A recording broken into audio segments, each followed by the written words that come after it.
তৃণমূলে বিধায়ক সাংসদ দ্বন্দ্ব, তৃণমূলের গোপন ষড়যন্ত্র ফাঁস করলেন তৃণমূল বিধায়ক। জোর কদমে প্রচার চালাচ্ছে সমস্ত রাজনৈতিক দল, তারই মাঝে তৃণমূলের অন্দরে গোষ্ঠীকোন্দল।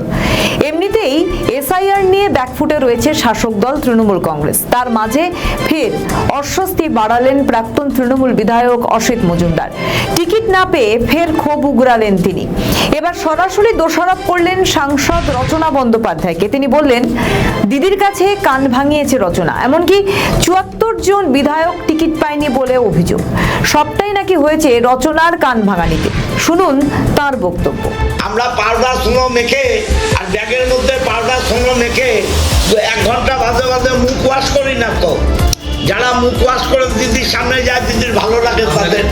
রচনার কথায় ৭৪ জন এমএলএ বাদ হয়েছে।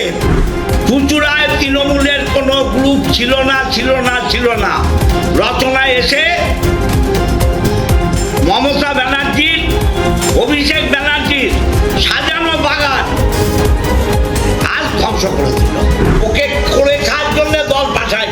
ওই পার্টি অফিসটা পরের প্রপার্টি, সেটাকে উনি রেসিডেন্সিয়াল বানিয়ে দিয়েছেন। উনি বললেন যারা নতুন এমএলএ তে দাঁড়াবে তাকে অভিষেক আর মমতা ব্যানার্জি দেবে, আর যারা এক্সিস্টিং তাদের কি দেখবে? গুডউইল দেখবে, বিশ্বাস দেখবে, আস্থা দেখবে, ভালোবাসা দেখবে। যাদের এই 4টে জিনিস নেই তারা বাদ যাবে। এমনকি পাউডার মেকআপ করে দিদির সামনে হাজির হন তিনি। সেটা নিয়েও কটাক্ষ করতে ছাড়েননি চুঁচুড়ার প্রাক্তন বিধায়ক অসিত মজুমদার। দলেরই প্রাক্তন বিধায়কের কথা শুনে জবাব দিয়েছেন রচনাও। তিনি বলেন, ওর মাথা খারাপ হয়ে গিয়েছে। গত 15 বছর ধরে বিধায়ক হিসেবে নিজের কর্তব্য পালন করেননি অসিত, এখন হাস্যকর সমস্ত অভিযোগ করছেন।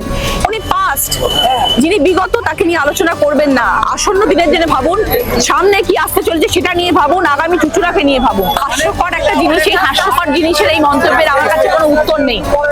আমার কাছে এর কোনো উত্তর নেই দাদা, উনি যা ইচ্ছে বলতেই পারেন। আমার কাছে এর কোনো উত্তর, আমার কাছে এখন একটাই লক্ষ্য, একটাই জিনিসের মাথায় ঘুরছে যে আমাকে 1 মাস পরিশ্রম করতে হবে, খাটতে হবে, আমার প্রার্থীদেরকে আমার জেতাতে হবে। বাইরে আমি কে কি বলছে আমাকে এক কান্দি ঢুকাই, আমি অন্য কান্দি বার করি। প্রসঙ্গত, দলের প্রার্থী তালিকা ঘোষণা হতেই বিদ্রোহী হয়ে উঠেছিলেন অসিত মজুমদার। তার আসনে দেবাংশু ভট্টাচার্যকে প্রার্থী করেছে দল, যেটা নিয়ে তিনি অভিমানের সুরে বলেছিলেন রাজনীতি থেকে সন্ন্যাস নেবেন। যদিও দেবাংশু অসিতের সঙ্গে দেখা করে বিষয়টা স্বাভাবিক করে নিয়েছিলেন। এমনকি দুজনে 1 ঘন্টা বৈঠক করে সাংবাদিক সম্মেলন করে জানিয়েছিলেন একসঙ্গে লড়াই করব।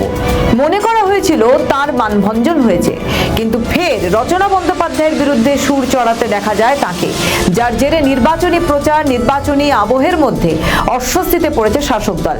সেটা আর বলার অপেক্ষা রাখে না। এখন দেখার বিষয়টি কিভাবে সামলায় দল। আমাদের ভিডিও ভালো লাগলে লাইক ও শেয়ার করুন, কমেন্ট সেকশনে আপনাদের মতামত জানান। আরও ভিডিও পেতে আমাদের চ্যানেলটিকে সাবস্ক্রাইব করুন এবং প্রতি মুহূর্তে খবরের আপডেট পেতে প্রেস করুন বেল আইকন।